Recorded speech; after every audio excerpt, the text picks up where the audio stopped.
Alors, le Collegium International, c'est une structure associative qui a été créée dans le but justement de promouvoir cette idée d'interdépendance.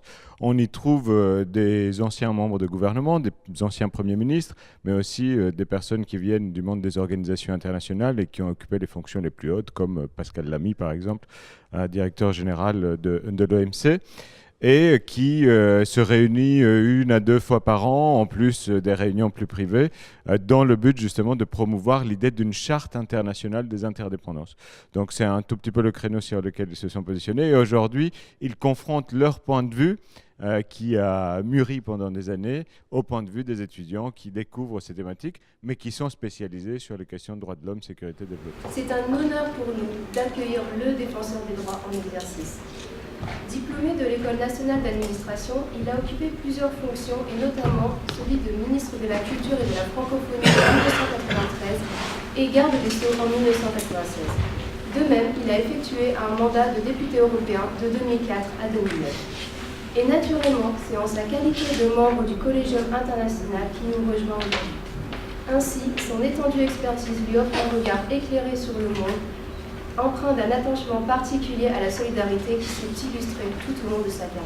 Merci de votre attention. Avec des membres du Collegium International, nous avons décidé de faire une journée de réflexion avec la Cato de Lille et spécialement les étudiants du Master 2 Droits de l'Homme de la Fac de Droit sur la question en fait de comment mettre en place une sorte de gouvernance globale pour faire face à toutes les situations qui, dans le monde aujourd'hui, rendent nos États, nos sociétés, nos communautés et les individus, de manière générale, complètement interdépendants. Donc, et nous le faisons dans une perspective, nous avons voulu le faire dans une perspective qui est qu'à la fin de l'année, on marquera le 70e anniversaire de la Déclaration universelle des droits de l'homme des Nations Unies, et qu'à cette occasion, il serait bon,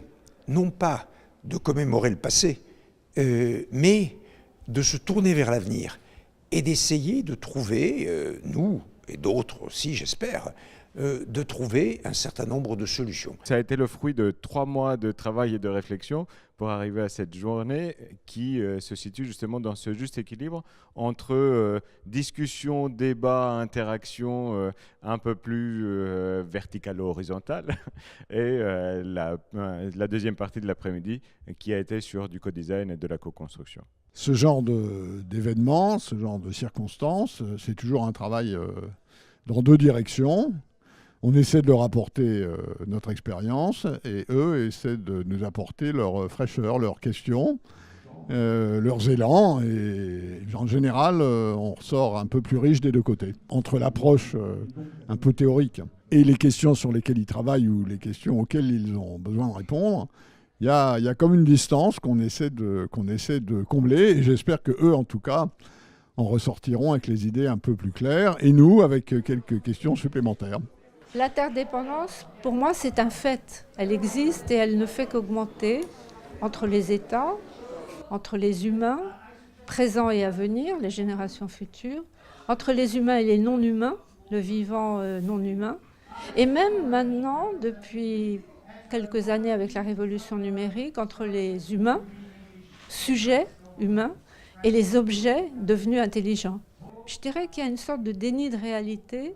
Et donc, un des axes de nos propositions consisterait à reconnaître les interdépendances. Elles existent, elles sont des faits qu'on peut constater, qu'on peut observer, mais que les États souvent ne reconnaissent pas. Je crois qu'il y a aussi une question de génération.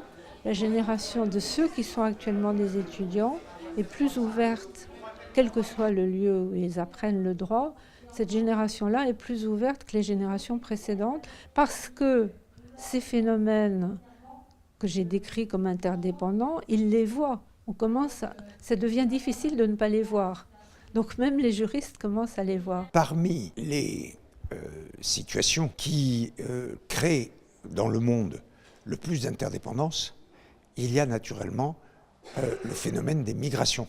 Et nous proposons naturellement que les migrations soient prises en charge effectivement par une gouvernance globale et probablement que le phénomène migratoire fasse l'objet de nouvelles règles au niveau mondial.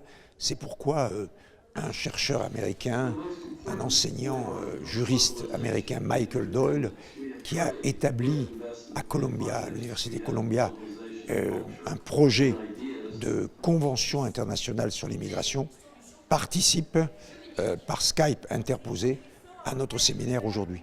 Ce qui est frappant, c'est de voir à quel point une thématique comme celle que le Collegium cherche à développer est sensible à des garçons et des filles qui n'en sont encore que à leur début, en quelque sorte, dans la vie.